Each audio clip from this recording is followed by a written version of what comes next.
My guest today is Felicia Naiwa Sithebe. She's a producer, creative director, and cultural worker whose heart sits firmly at the intersection of storytelling, inclusion, empowerment, and performance. As co-founder of Actor Spaces and a driving force behind platforms that center actors, filmmakers, and crews, she has helped build spaces where South African creatives can see themselves, be documented, and celebrated.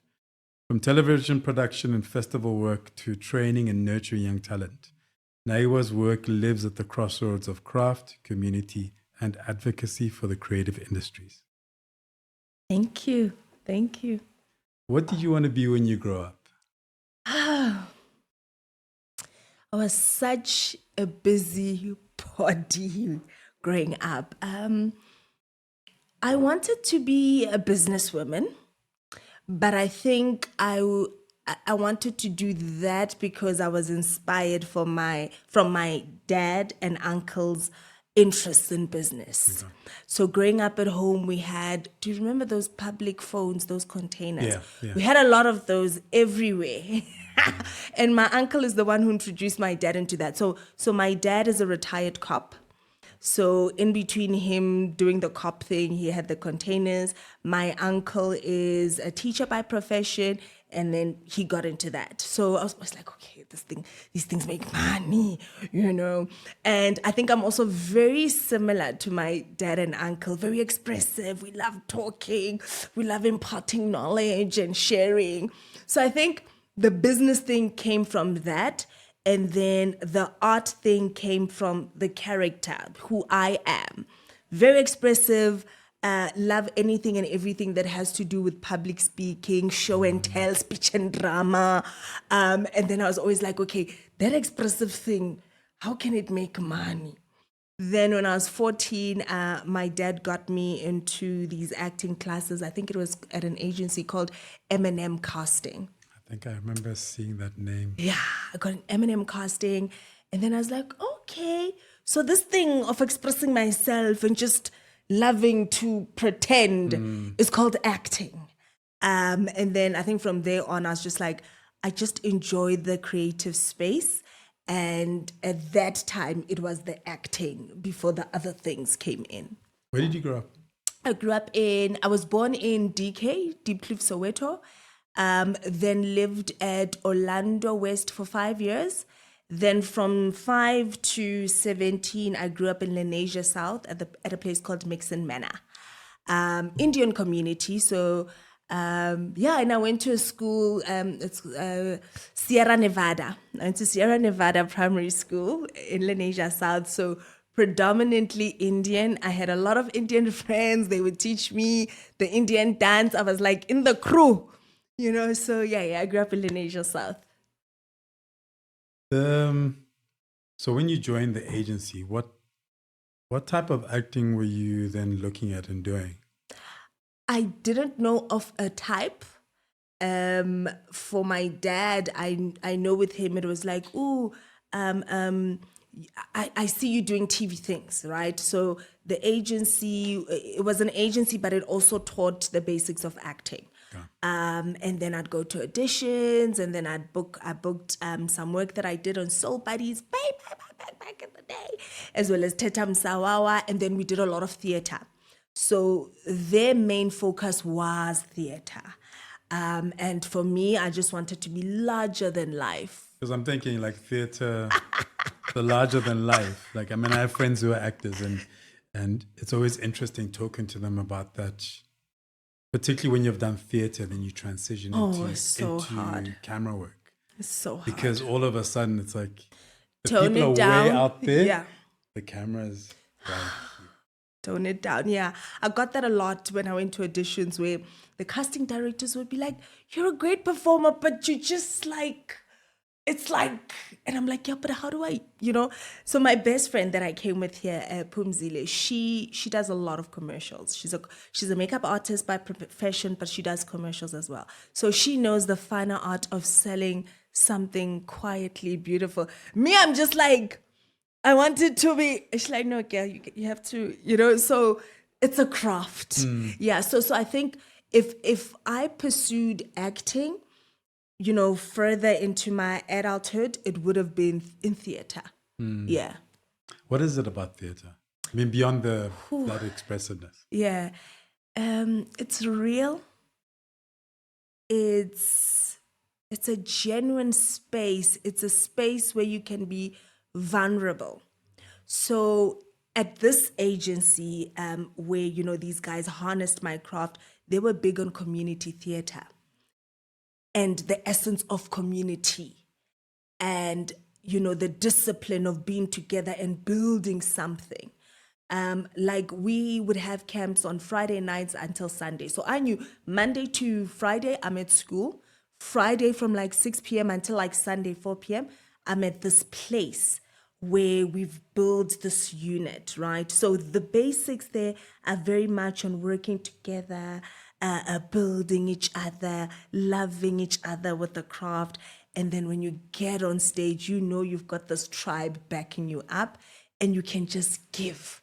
You can just, like from the pits of you can just give your you unfiltered. Because I'm a tomboy at heart. You were saying that, I got all dolled up. I'm actually a tomboy at heart. I just, So you put on a mask for us. Well, I appreciate it. I just love showing up. One of the masks. One of the masks, Because right? we have, I believe we have multiple masks. Yes. Not in a negative sense. Yes. Like who I am with you is Yes. not going to be who I am with my child, Exactly. my partner, Exactly. a stranger. Exactly. So this is my work mask, right? Where I'm like, okay, coach has invited me. I have to bring the best of. Not saying out of the makeup and the cute dress, there's no the best of, but I understand the branding side of what we do. So with that, I'm going to. But immediately when I get in my car, I'm back in my flops, and I'm going to want my jeans or my track pants and run and go get my kids from school, right? But yeah, I think going back to your question, theater, I just love how raw it is, how real it is, and how homely it feels to just stand there and unleash these different characters. Yeah. I'm going to jump around a little bit, but I'm curious about the state of theater, Yeah. particularly in this country, Yeah. because theater has a significant contribution it made to the struggle, the transition out of struggle that people like Tinkente, the John Carneys, etc. I grew up in high school. We actually did a couple of Athol Fugard's plays, like Sizwe Bansi's Dead and stuff. Yes, And like yes. we actually read them in class Yes. rather than portrayed them. But because of that, you learned about the names of these people who used theater to create community for people who were under very kind of difficult circumstances, and that evolution. And our older, our older actors, our older artists, many of them came from that school. Yes. So I'm curious about where we are today, because it does feel, there was a patch where I used to go to Market Theatre a lot when I was involved in poetry. And, we, on Saturdays would hang out there, and like the poets be there and this and that. Word and sound. Yeah. And, would be sitting there and having conversations. Yeah.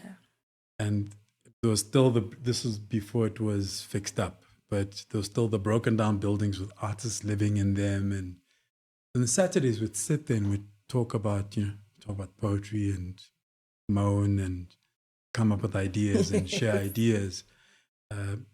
And it felt like we were trying to, take that in terms of helping us carry forward. But then there was a stage when it was, revamped.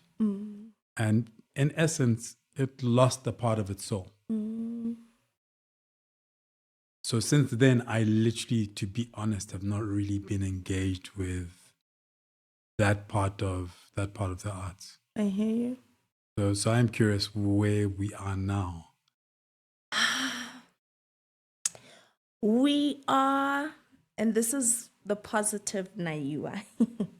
I think we are slowly heading back home, there, theater being home. I think, like you were saying, growing up, that was the base for a lot of us. I used to, every time we went to go review a show at the Market Theatre or the Joburg Theatre or the State or Windy Brow Theatre, even, when you get in there, you feel like you're in church because you are uplifted. There's just this thing that happens to you spiritually. I think, I don't know whether to say life happened or evolution happened, where the focus was shifted and we had other things to entertain and take up our time or inspire us, or, or maybe it was a veil, actually, because, the benefit of theater helped so much, right? So I think we went through that where we're all on our cell phones now. We can FaceTime, we can WhatsApp, we can do all of these things. I can go to TikTok and get entertainment. I can go to Netflix. I can go to Showmax. I think we were so much was put in place and took us away from going to the theater, and there's so much was convenient, so it seemed, right? So I don't have to get onto a taxi to go to Market Theatre. You must know, from Soweto, or not even Soweto, if you're coming from Orange Farm in the Val, you're gonna have to change around 2 to 3 taxis to get there, right? It could have been that, where so much was put in place that made it seem like that's the convenient way to do. And then there was so much representation on TV, right? Whereas in the past, there wasn't enough representation of us on TV. Where was it? It was at the theater, or Sophia Town. We'll meet at, Gwa Mam Vilagazi, have a few short drinks, and then we all dance. We had those community setups that allowed for us to engage in story. That was the one thing. The other thing is, I think, how a lot of us have also set up lives in urban areas has taken away the element of being rooted in texture to who we are as Africans. And that's what theater is. Theater is rooted in being, right? So now you can imagine, if I'm now in Sandton, how the glitz and glamour and the artificial things of Sandton keep me busy. Whereas a lot of us coming from the township or the rural areas, a theater reminded us of our gogos there in Limpopo, in Guyana, or in Eastern Cape, wherever, right? So I think evolution happened, and to a certain degree did put a mask, right? Because we left a core that was very important. Now, I say the positive Naiwa says we are finding our way back there, because I look at the kind of productions now that we're seeing coming back in theater, and the marketing strategies now where theaters are intentional around the marketing of. You didn't have to crack your brain previously to get people to the theater, because we knew it connected us to our beings. But now you must invest in that, because that is the era we're living in, where, if, out of sight, out of mind. So, now you'll see Lerato Mvelasa on a huge poster doing a big production on at Joburg Theatre on a billboard. You'll hear her on the radio doing an interview about this show. You'll go online, you'll see the poster. So now that whole 360 campaign calls us to say, come, let's go, right?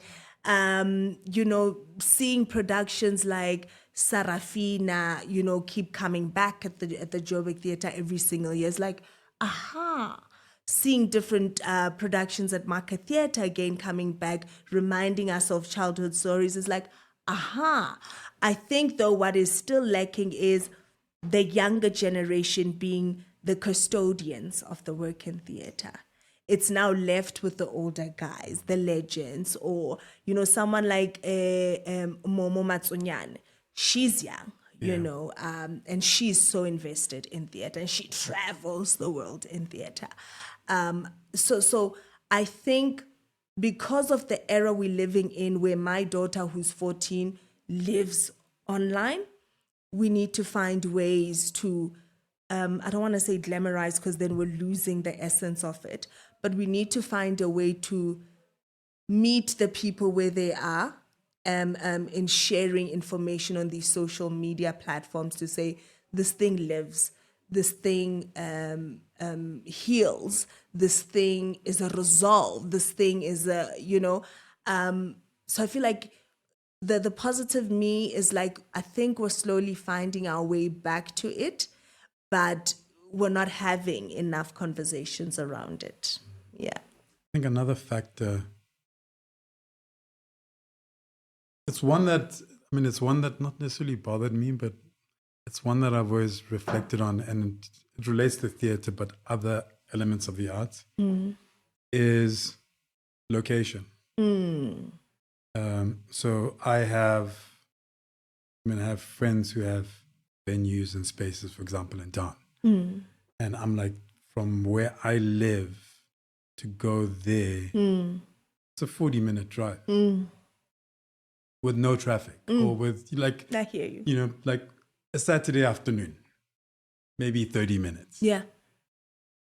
And I'm like, yeah, like to get in my car and drive there. Sometimes I wish there were these kind of experiences in proximity. And when you're talking about the younger generation, sometimes I also wonder that, like, in being able to ensure that there's proximity for them. So we reduce the friction for everyone. Because if where the market theater is, if I live in Newtown, I'd probably be more inclined to go, oh, let me go, like, I got a couple of hours. Yeah. Let me go check that out. But for me, I must plan for it. Yeah, you have to. Like, who's going to look after the kids? Yeah. Or, what else do I have? What time do I need to be home? All of those factors. And I think that's also another factor. It is, because it then feels like, oh, such an inconvenience. I would have loved to, but it's so far, So it is that. And when I did theater, my parents didn't support it because they didn't quite understand it. They knew they loved the concept of their daughter performing and sometimes popping up on TV or sometimes hearing her voice on radio. They liked that concept, but were not invested fully. Yes, sure, they put me in the places that gave me that, but it's beyond the buck, right? Full investment means you're committing to it. It means you're understanding it. You are living it. You are trying it out. It is a part of. It's not just a once-off thing. And I think sometimes maybe the lack of the commitment on this concept of what the world of theater does also cause that restriction, where it's like, we do have actors. These days, some actors just prefer to be on TV. That's it. Because, this theater thing seems tough. Hey, it doesn't seem like it's making money. So the strategy and the comms around it and the promotion around it and the awareness around it, I think requires a rebirth. Slowly, I think we'll find ourselves back there. Look, it's part of the entire conversation, and it's once again cropping up now about the arts in general. And I mean, the life of an actor, you'll know more than I do, but life of an actor is extremely difficult, with little to no real systemic support. I used to be a poet. I call myself a retired poet, and I used to say that's at the bottom of the food chain of the arts.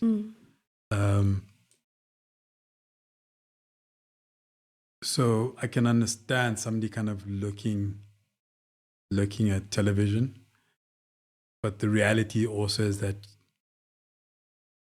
especially in this country, on the continent in general, you have to have something else. You have to. And I mean, I know, for example, like Denzel Washington is very vocal about theater, and he does a lot with theater. So, online you can find all these clips where he talks about theater, and to a certain extent, it feels like the kind of thing that you do when you know that life is looked after. If that makes sense. It makes a lot of sense. Not in a negative or positive sense, Yeah. just in a... Yeah. Because even internationally, you look at the actors that'll talk about theater and will go and they can go on Broadway and get paid well. Yeah. But you'll find a lot of actors will do theater for the craft and for the experience that you're talking about. Yeah. And then do other things to, I'm going to do a film because it's going to pay the bills. Yeah.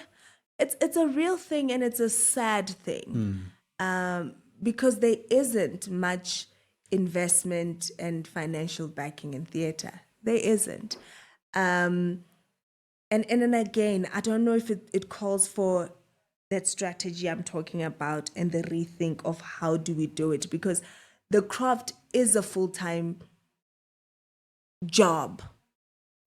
What it requires of you is full-time. If you're a theater practitioner, your diet, how you live your life is a full-time thing. What you consume, do, read, eat is a full-time thing. The rehearsal process is a full-time thing. So you find yourself, if you do other things on the side to pay the bills, it's like the art suffers. If you focus on the art, the bills suffer. So we are yet to find, I think, a beautiful balance where we can make the money to sustain ourselves. I often feel like maybe the cheat is, okay, you are a performer. The something else that you do should still be within the space of creative, so that you feed the thing inside and it's not completely outside of the world of creative. I feel like allows you to sleep at night as an artist, as a creative. I've seen often, if it's completely outside of the world of creative, there's a frustration, there's a friction to it, because art is, if you don't express it, you're not very happy if there's no outlet to it. And I guess for me personally, with my individual experiences, when I realized that, I'm growing, I can't, it's not just jumping on stage. I want to buy a house. I want to buy a car. That's when I transitioned in the production side of things, the producing side of things. And I felt like, okay, I'm learning and I'm contributing in my sector in other ways. And I was happy, am happy. I don't perform, haven't performed in, I turned 38 yesterday. The last time I performed, thank you. I think I was like early 20s. Yeah, maybe 21 was the last time I performed. But since then, my performance has been in my public speaking, has been, in the eventing that I do, has been in the performance that I do. It's been in the creative world, and that's paid the bills. Yeah. So if you made that transition early 20s. Yeah. When you came out of high school, yes, what was the plan?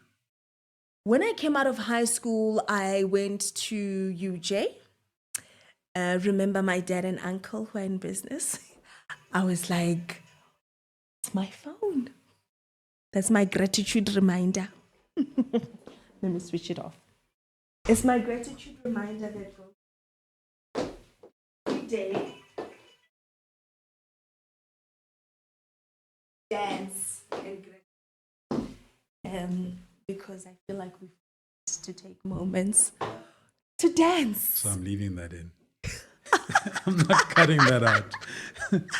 So I started making that reminder 3 years ago after coming out of ICU because I was diagnosed with lupus, and one day I just couldn't breathe and I had to be rushed to ICU. And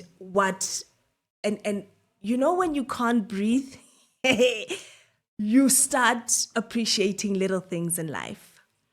So I had to set a reminder to remind me to be grateful and dance. So every time it comes on,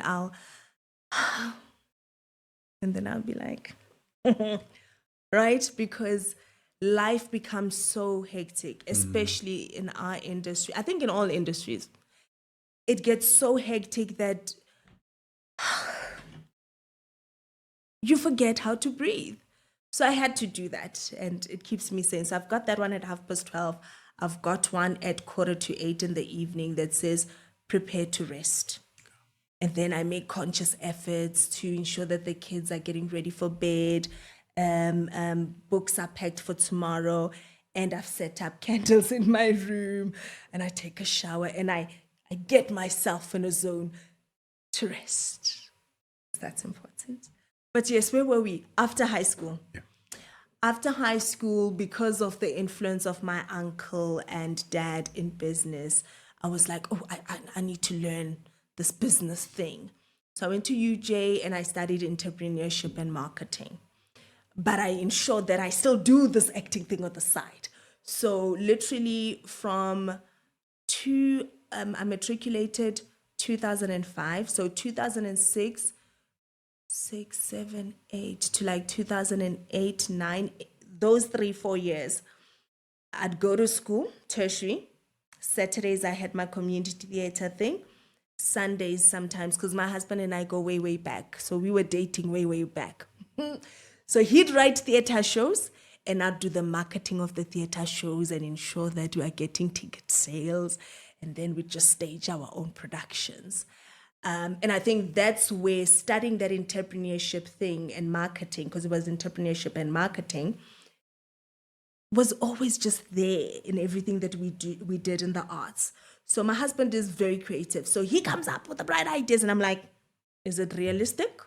What is the plan? So I think that's where the natural sort of transition came in. Yeah.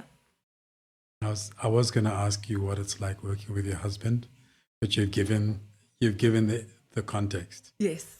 And I always ask people who are married and work together because I always say, I don't know that my wife and I can actually work together. Yeah. And it's purely because Soweto that say, Yeah. each one of us. So it's like, who's going to be the boss? Yeah, I think it's the same with that. And the only time, I've worked with my wife on stuff once or twice. Yeah. But it had to be really like, she had a client and the client needed something. Yeah. And funny enough, the client had been my client previously. Yeah. But what they needed was a small component of what she was doing. So literally, I just went in and I dealt with that little slice. I hear you. And in, out. And yeah, I could focus. I knew what needed to happen. It had been budgeted for. Yes. And I just did it. And yes. I was like, okay. And because I had a relationship with a client as well, like I was liaising with both of them. Mm. And she didn't have to chase after me because it was only a tiny portion of what she was. I hear you. So it literally, I had to create a video. So I did interviews. I found a production company and somebody that I know, and it was like a corporate video type setup. Yes. So literally I was just directing, not even directing, I was leading the questioning. Yes. And then I was like, oh, it's done. Here you go. And then I went about my business. Yeah. Everything else, no. It's, So Ayanda, my husband, this year in September, we'll be celebrating 21 years together. Sure. 21 years together, loving each other. We and married for, yeah, I mean, at least 14 years. Married 14 years, 21 years together. So this means we met 16, yeah, at the age of 16. And I remember meeting him and thinking, "Oh, this guy's so talented. It's his artistry that attracted me. I was like, "Oh, he's such a committed actor, so disciplined. And when he performs, you know." Yeah. But so that was the attraction, but the love was the person, and how I feel like my husband is he's my spiritual pair. How he does things and sees life. So us working together, because we started working together young while we were in high school. It just made sense because we see life the same way. And I believe he and I have been in the same spaces at the same time, not knowing, if that makes sense. So us working together it's the story, it's the book. It must happen that way because our calling is the same. We both lead and work from a place of love, empathy, understanding, and true commitment to art. So, and a lorona really too, rebotse binki. Re tseba haholo really too. Like, every second thing that we do, we're both like, are you sure? Justify it, motivate. I don't. And sometimes, we've grown to, when we argue about things, where I'm like, I don't believe in it, but I believe in you. I'm not sure. This thing that you're saying we're going to do, Lava, as Tandwa, I'm not sure, but I believe in you. So I'm going to trust you.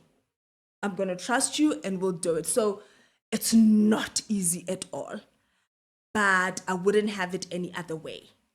And we have the privilege of, in us growing,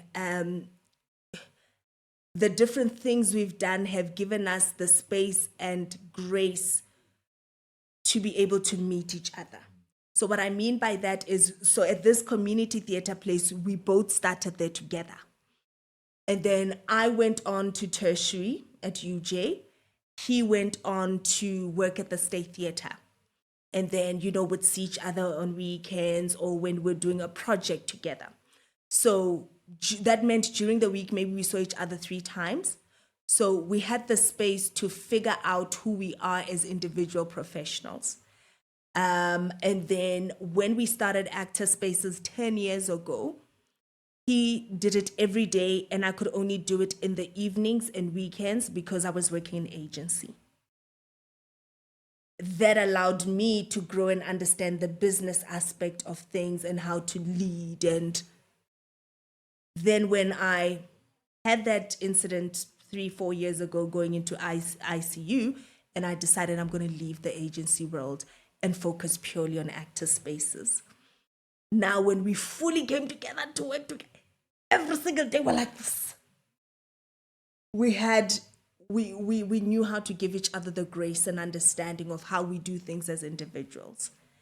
And the understanding of what we do is a must happen part of the story. It's written. We have to. God forbid if this love had to fizzle out, God forbid, the work aspect would still remain intact because it's a joint calling in a weird way. I don't even know how to explain it. But I think, we understand the assignment, we often say. I think you also, sounds like you complement each other. Yes. So where your strengths are, and because you've come to the space from different roots, you've picked up, like the crumbs, the gems that you've picked up along the way actually complement each other. Yes. And it's, it's great when two people can find that, because as individuals, sometimes as individuals, so I've always existed between those spaces, right? So I've existed between the business and the creative, and had that understanding. So I could look at something, look at it from a business perspective. I could look at something and look at it from a creative perspective. But on either side, I can't go deep enough. Yeah. Whereas when you have two people, Yes. one can go deep down this path, and the Yes. other can go deep down this path. Yeah. And when they come together, it's a case for collaboration. When people talk about the importance of collaborating, especially as artists, it's no single person will have all the answers. Yeah, it's literally that. So it's a fine art. I believe we get it right most of the time, but sometimes we look at each other, we're like, if I didn't love you, it would be something else. But I think, and I think again, it's our blessing, where when we came together, we understood the lack of what a lack of means. A lack of partnership in a relationship compromises things. A lack of respect for each other, a lack of grace for each other compromises a lot of things. When we fight, we've taught ourselves the importance of, I'm not okay right now. I need space because I can't articulate myself right now. And we give each other that space. And we come back and we align. Oh, so you don't want it this way? Okay, I don't agree. Some things we'll never agree on. And we're going to realize that's okay. And we try not to get used to each other. It's the version thing that you've been saying, that it's okay to have a lot of masks. I've gotten to a point where it's okay for my husband tomorrow not to want carrots, but yesterday he said carrots were the best thing ever. Because when I got into, so I've got a type A personality where things must be done a certain way.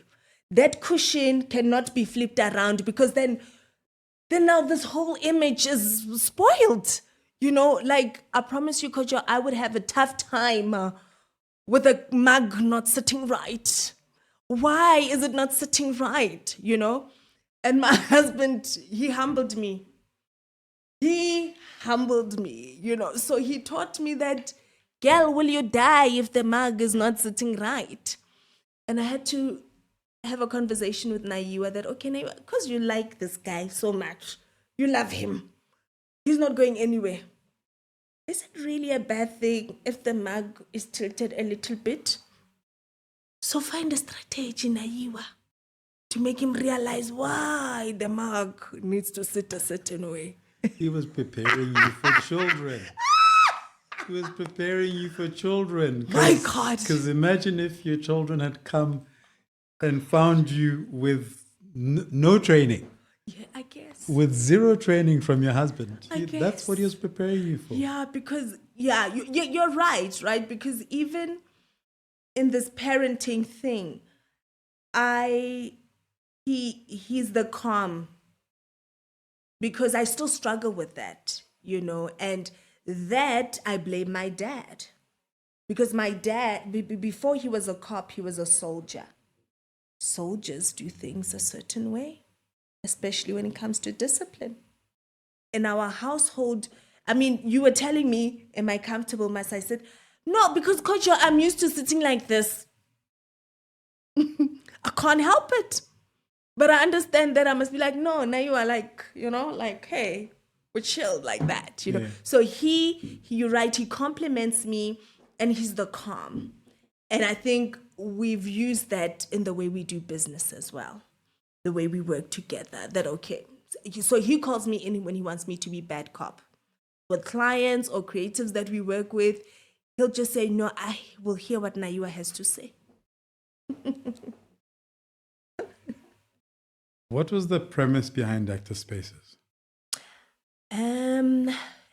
Two kids seeing that actors are misunderstood. Two kids getting on set and seeing that there's a clear divide with the actor and crew. Getting on set and hearing people say it's lunchtime, but only the main cast is going to eat first. Or people looking at crew like they're nothing. When we were, so Ian and I both started working young in the industry. There's a time we were both on Soul Buddies, the same production, but in different worlds. But we shared the same experiences of realizing that there's just this weird thing around understanding the concept of acting and it as an art form. You know how we all respect the Picasso? Oh, yeah. I feel like the craft of acting is that beautiful, that detailed, that textured. So we wanted to create a platform where the work of actors could be showcased, highlighted, celebrated, understood, advanced on global platforms. That was the main first reason. The other reason, so all of our experiences growing up in the industry and realizing in theater and TV, people just don't understand the actor as an artist. You see it at home when you say to your parents, I'm performing, come support. They're like, Ish, how long is it going to be? I need to do laundry. Yeah, like my mom would be like, Ish, I need to go do laundry. And you're like, Miguel, laundry, overseeing your daughter perform, So we were like, there's a problem here. People clearly don't see this art form. And the way that the respect that a doctor gets, I always use the doctor example, the respect that a doctor gets and an actor gets is not the same. I heal through my artistry as well. I have people coming to watch a show that are going through tough times. And when they see this performance, something is ignited, there's a healing that happens. Same with music, same with poetry. When you hear those there's a healing. So that was the one part. The other part, when I worked in agency, and every time we looked for references of us as a people, as a brown people, if you Google black cop, the references that popped up were white cops dressed in black. I'm like, okay, we have an issue of representation.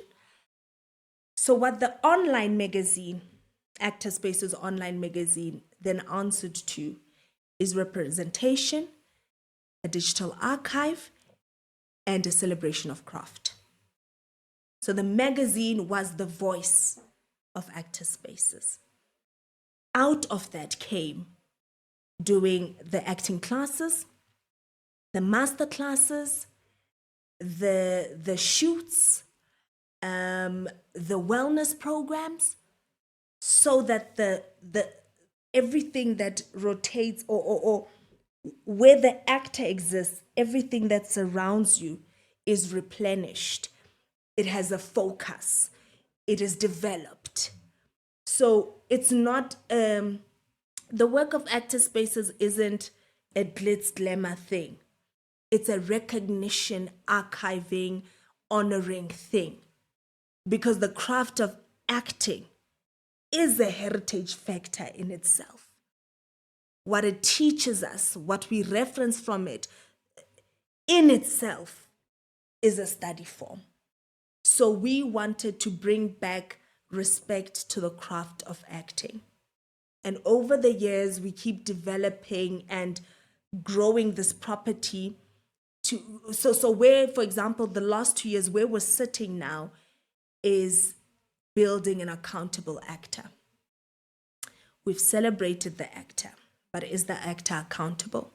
So over the last 2 years, we've been doing master classes and workshops that speak to that. Last year, we introduced a financial literacy masterclass so that as artists, we are stretching the back, we are understanding how to use it, we are reading our own contracts and understanding them because we can't all afford lawyers. That's where we're sitting now. So Actor Spaces is a platform where the actor can come in and exist. You learn, you thrive, you showcase, you develop, you expand. How do you survive as a family of? We're talking about focusing on the craft. Yeah. And then sometimes having to have something else.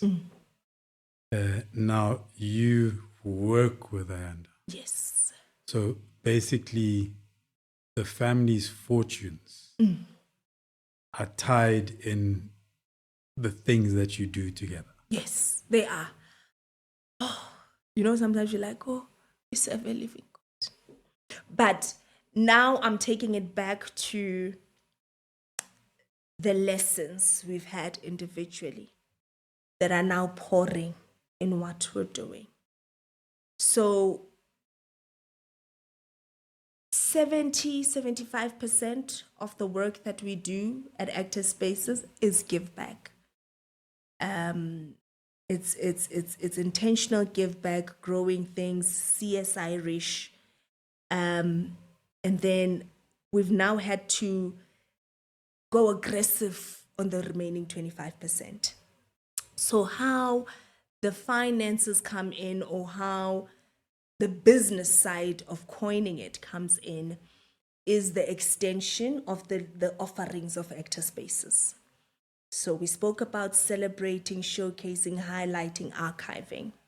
We've now paired that with partnerships, where if we do a feature on our online magazine, we're going to partner with a brand, with a streamer, with a channel, with a broadcaster. And we also do PR shoots for different shows.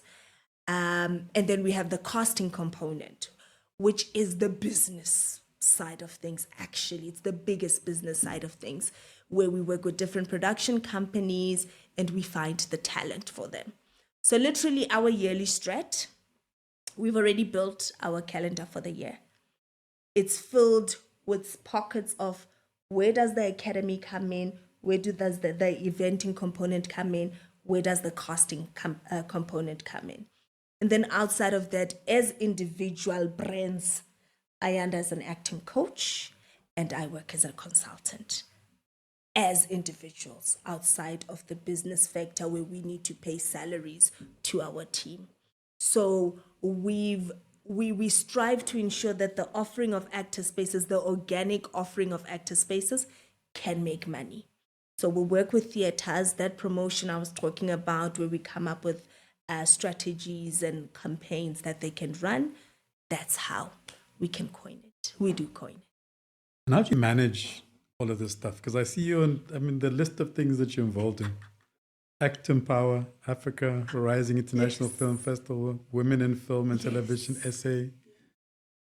How do you navigate all of that? Especially considering you talked about coming out of a health crisis. Yes. And I've talked about it before. I've also recently just come out of one. And I'm still waiting to see, like you gain lessons out of it. Yeah. Like we gain lessons out of every experience. That's the basis of this podcast. It's okay, we live life and things happen and then we get lessons. And so because I'm firmly in that that space and that thinking, I'm sitting and I'm like, okay, wait, I'm waiting for it. And sooner or later, there'll be like a significant one. Yeah. But yeah, so how do you then kind of manage all of these different things, take into consideration the family, take into consideration the business, take into consideration health, the reminder that you need to devote time to rest, to yourself, beyond the family, beyond the business?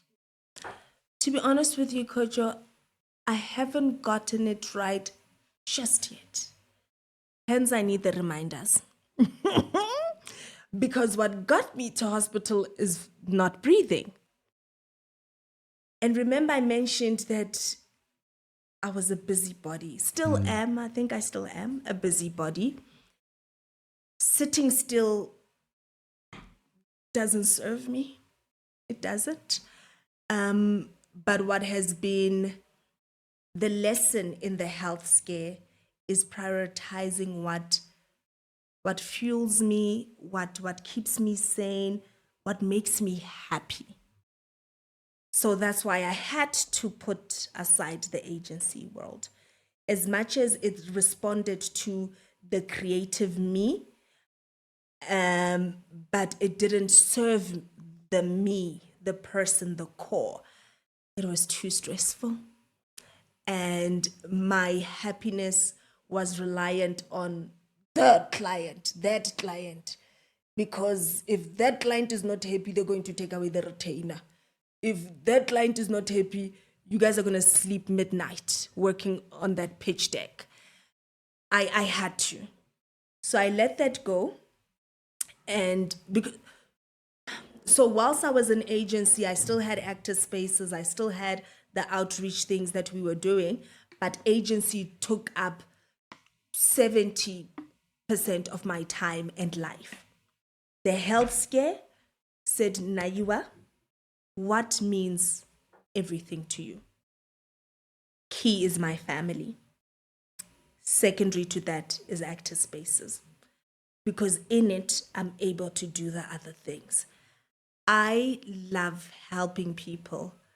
I love inspiring people. I love coming in and wanting to make things better. So I had to ensure that my time is spent on the things that respond to that. So as hectic as it still is, the heart feels good. Act to Empower is an NGO I founded with Shogi Mola.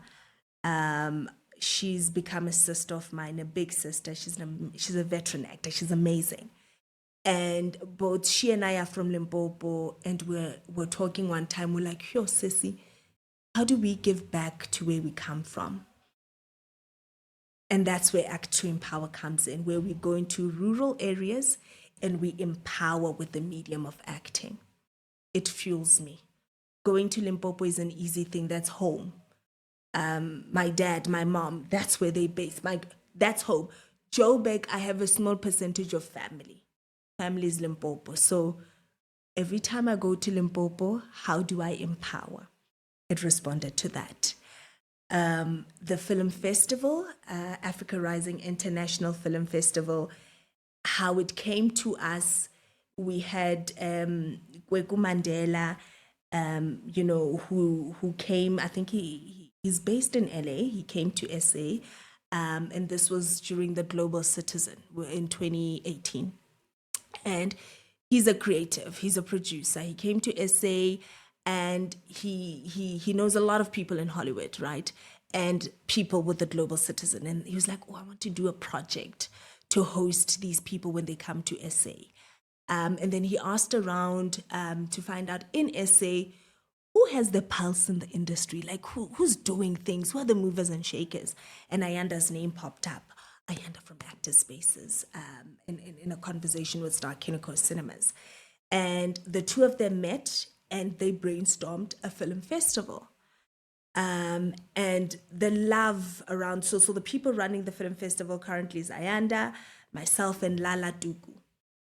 an amazing creative, right? And for us, it was like creating a Pan-African film festival where established and aspiring filmmakers can just put their work out there and allowing for platforms where people can engage in film, what the challenges are, and actually discuss the solutions, again, that feeds that thing to develop.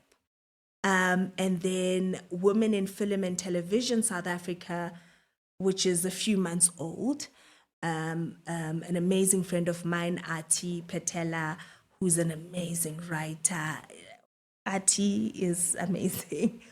Ati called me up a few months ago. She's like, Naiwa, I got a call from some people in Nigeria who are running WIFT Africa. And they want to establish chapters everywhere in Africa. And her name popped up and they were like, would you be keen to open with South Africa? She's like, yes. Then the question was, with who? And then she called me up first. She's like, would you be keen? I was like, the busybody in me says yes, but wait. The person that I am now trying to do life better, let me pray about it. I said, it's delicious. I want this offer, but let me pray about it. Because I am teaching myself not to say yes to everything. I'm teaching myself to say yes to things that I will have the capacity to do and that will serve me. I'm teaching myself that my impact doesn't necessarily require me to physically be everywhere every time. Sometimes it's an idea. Sometimes it's me saying, oh, I know a someone else that can do it better, right? I took a week. I spoke to my angels. I said, I'd love to do this because it means I will now be able to have impact in Africa overall.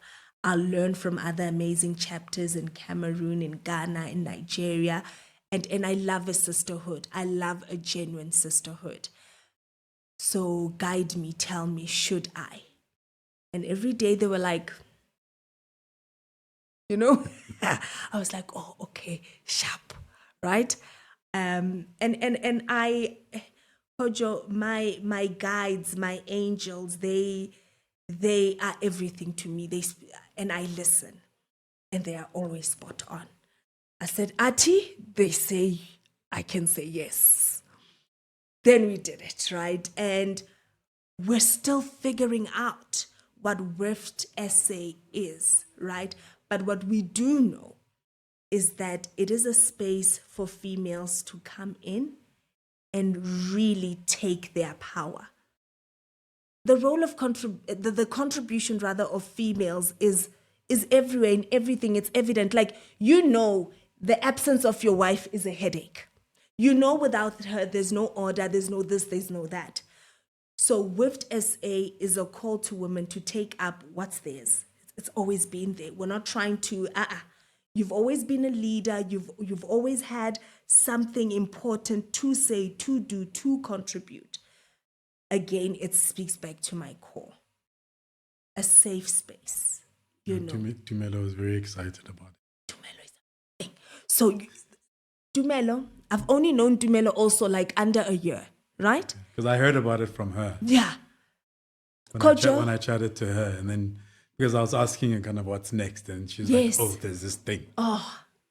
So there's Ati, who's our president. There's me as the secretary. There's Neom Redra, who's a vice president.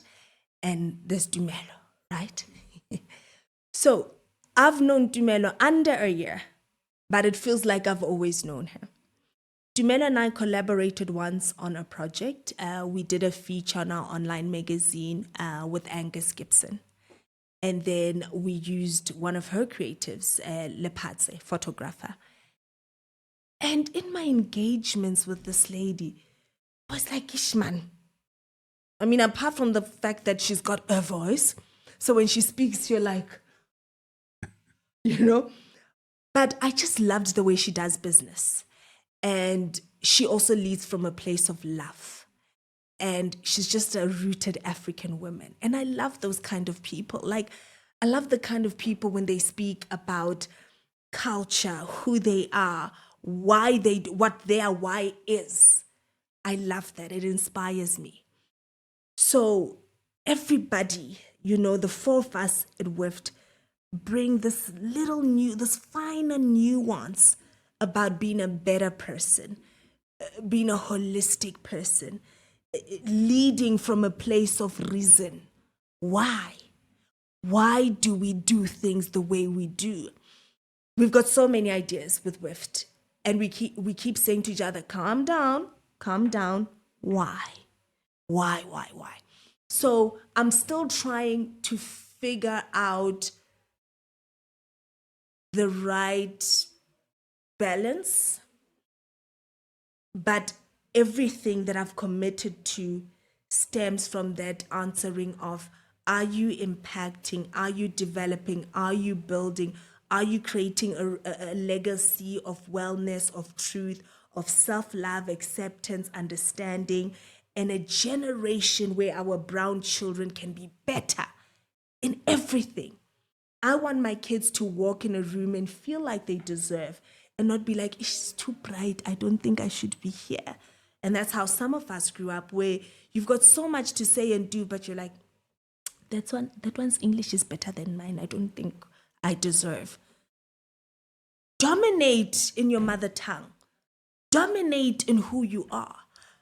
Dominate in your weirdness. Dominate in being different. Dominate.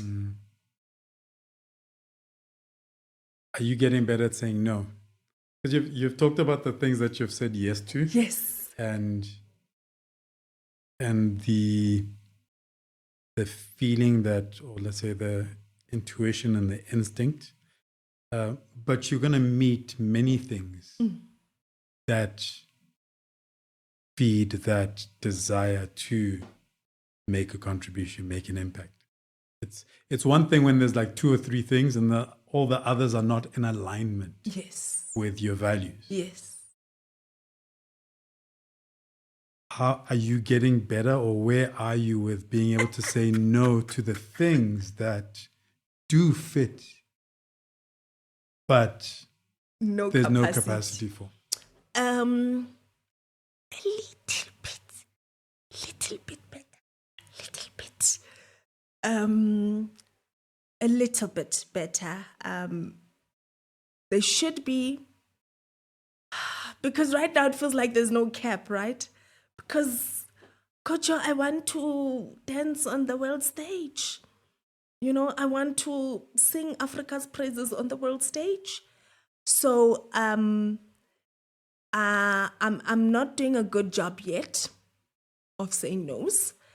I'm still going through that exciting. I'm currently a kid in a candy shop.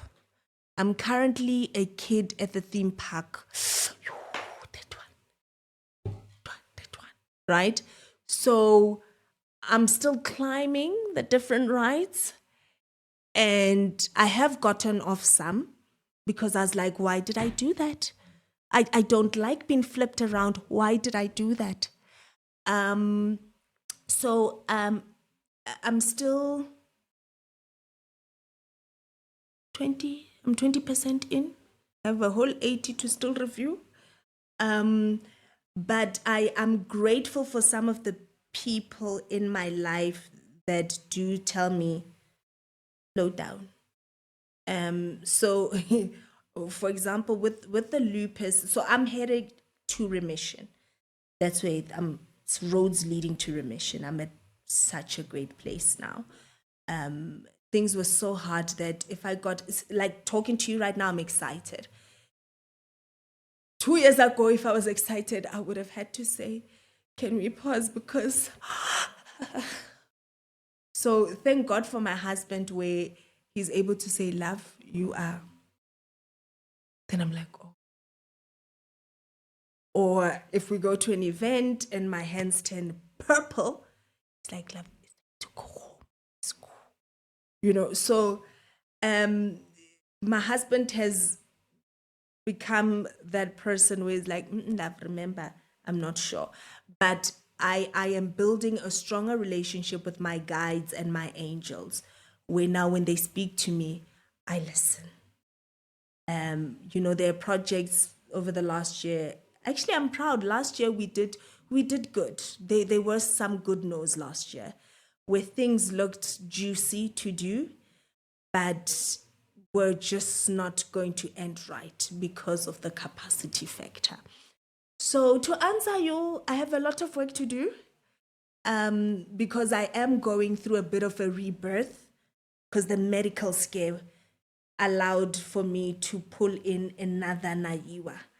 So the new Naiwa that's still crawling is learning that some things do burn and I shouldn't play with fire. But because I'm still the little me, I'm still going to put my finger in the fire. But I'll learn not to next time. Just thinking something. I'm very good at saying no. Yeah. I worked very hard at it. Teach me your ways, master. But I say yes to things that look cool to me or that I've never done before. If somebody comes with something and they're like, ooh, I want to do X, Y, Z, Yes.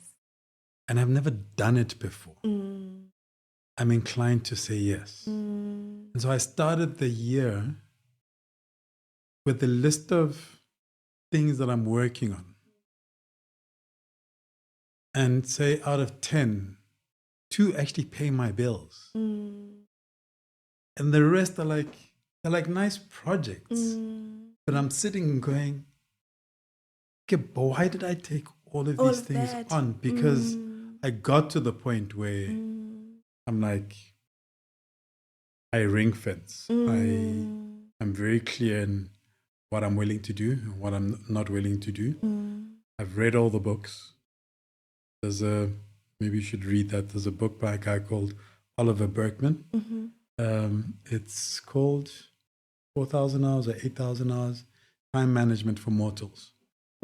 And he just talks about the fact that you're never going to be able to do everything. No.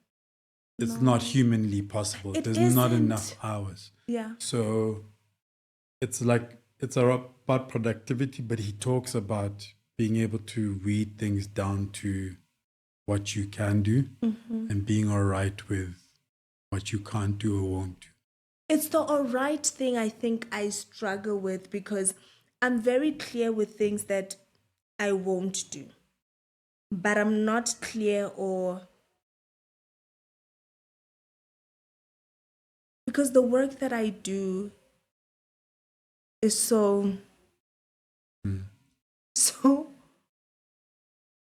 if all I want to do is uplift. That's why so many yeses.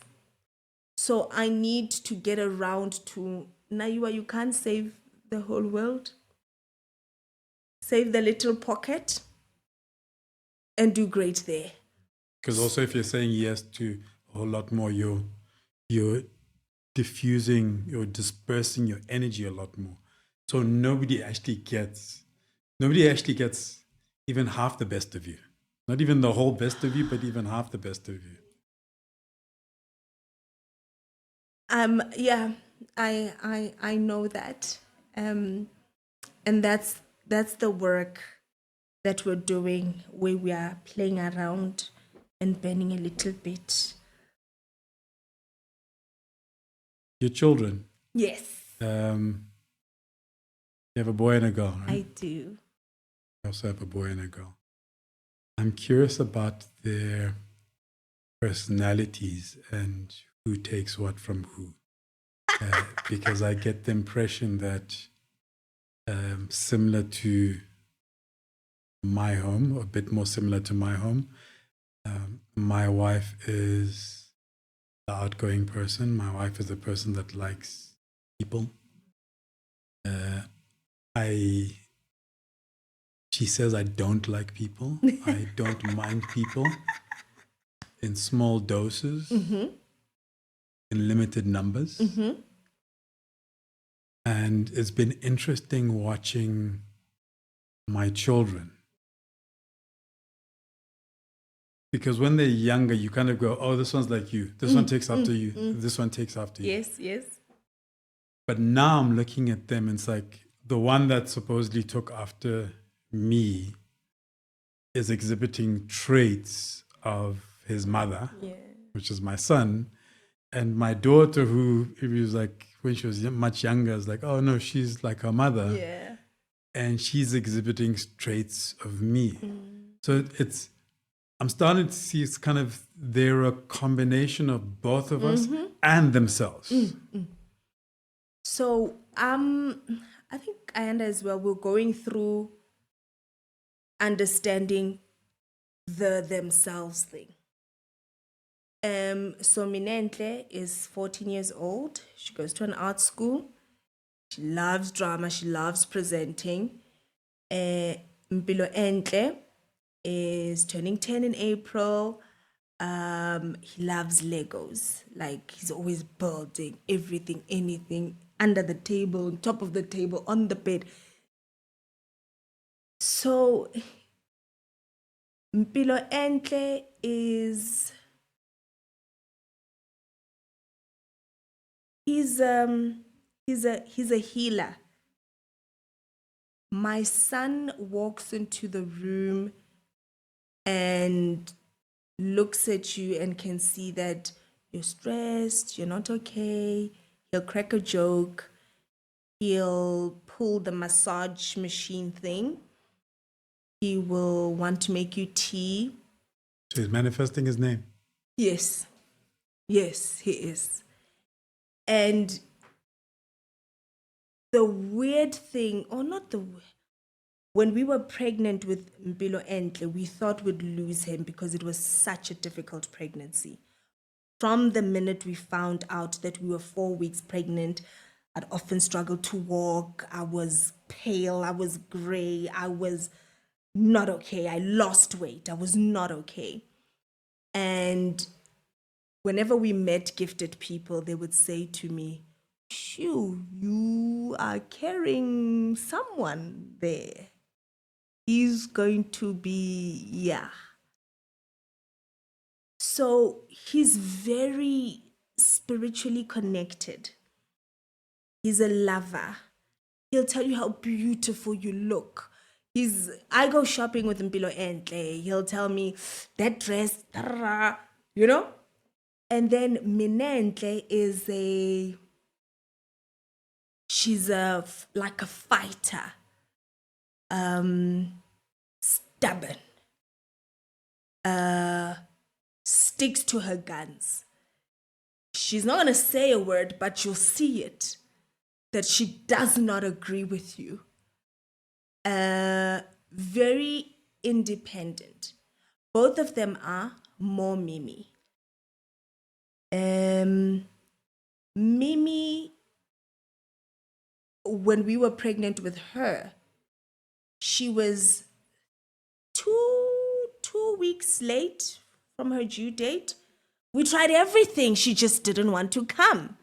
They said eat curry, bounce on a ball, drink cream soda. I did everything. This child did not want to come. Really? She was chilling. When she decided I want to come, I was in hectic labor for 3 days. This girl was like, when we pushed her out, she was just like, not bothered. So she's that girl who's just like, I will do things in my time. I will not say much, but you'll see I'm not impressed. And then Mpilo Entle is like, let's save the world. So when I look at the two of these kids, because so Ayanda is similar to you. He can't do a lot of people. They overwhelm him. After he teaches a class, he needs to break away. It's too much for him. Our work has to do with attending events. I'm the face of Actor Spaces. He's just like, I can't. I will only attend maybe twice a year or 3 times at most. I can't. It's too much for me. So I'm the social butterfly. So their bubbly personalities, I'd say, come from me. And then the quirky side of Mpilo Entle comes from her dad. My husband's very quirky. He's got his own sense of humor. He's very straight up. He'll say things I'm like, love, it's like, but it's true. Like, I'm just, So yeah, maybe on the spiritual side of Mpilo Entle, maybe that's more me. Because I come from that in my family. My grandmother Naiwa is gifted. Well, even my Mkulu Masilo was. They connect to the ancestors, so they can drum and connect to our ancestors. My grandfather, he and I would take walks in the forest, and he'd say to me, "This herb can help with fertility. That herb can help with cancer. This one can." So the spiritual side of Mpilo Entle I know comes from me because my ancestors and I speak. So it comes from that. Minentle's stubborn and hard and I do what I need to do comes from her grandfathers. Ayanda's dad, my dad. Stubborn. So stubborn. Alpha and Omegas. And I think now, like, our kids are teaching us so much because we now keep, we sit in the corner and just watch because they are becoming individuals. Sometimes it's hard to sit back and watch because you feel like, no, you shouldn't be doing that. Then we need to remind each other that, but they are not us. They are living who they are. And I think I struggle more with that than Ayanda because of that type A personality of you need to sit this way on the chair. But it's a beautiful thing that we're going through with them. They are so talented.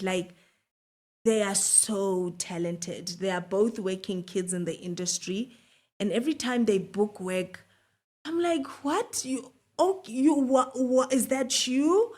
Like every time, so Mimi's more into presenting, Mpilo is into acting. Every time I see their work, Kojo, I'm like, how do you do that? Yeah, they humble us as parents. They are God's way of showing us that He loves us, I think. Because we also have so much guilt, Ayanda and I, with the work that we do and how hectic it gets. And they are so forgiving. Like, I'll apologize to my kids and I'm like, I'm so sorry I didn't help you with that in time. I'm so sorry. And they're like, Mommy, it's fine. It's okay. And when the report comes back or the results come back, I see it's okay. So even with me worrying about my type A personality, it's beautiful to see how some traits from that filters through them because they want to win always. They want to give the best of themselves always. They want to be beautiful people in society. They want to be respectful always, say please and thank you, greet always. I don't play with those things. I don't play with the basics of being a disciplined person, a humble person. Yeah. And also polite. Polite.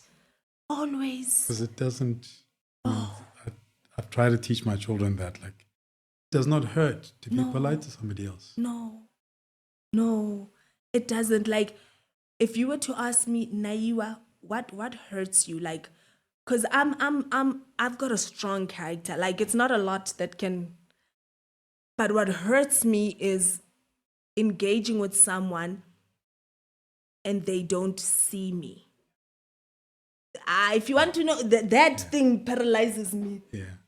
If you don't greet, people will tell you, if you WhatsApp me and you don't say, hello, how are you? I will give it to you. Let's see each other. Let's see each other. Let's acknowledge each other. And you know, that's why as Africans, when we greet, hariri, you know, lekai, ninjani, you know, because you don't come as one. So can you acknowledge the angels that I'm traveling with that have ensured that I'm alive and I'm sitting here with you? So yes, be polite, be respectful, be humble. Yeah. Naiwa, thank you very much. Thank you for listening to this conversation. Please leave a review and subscribe. Check out the show notes for links to the guest, the podcast, and myself. I hope you enjoyed listening to the conversation as much as I enjoyed having it.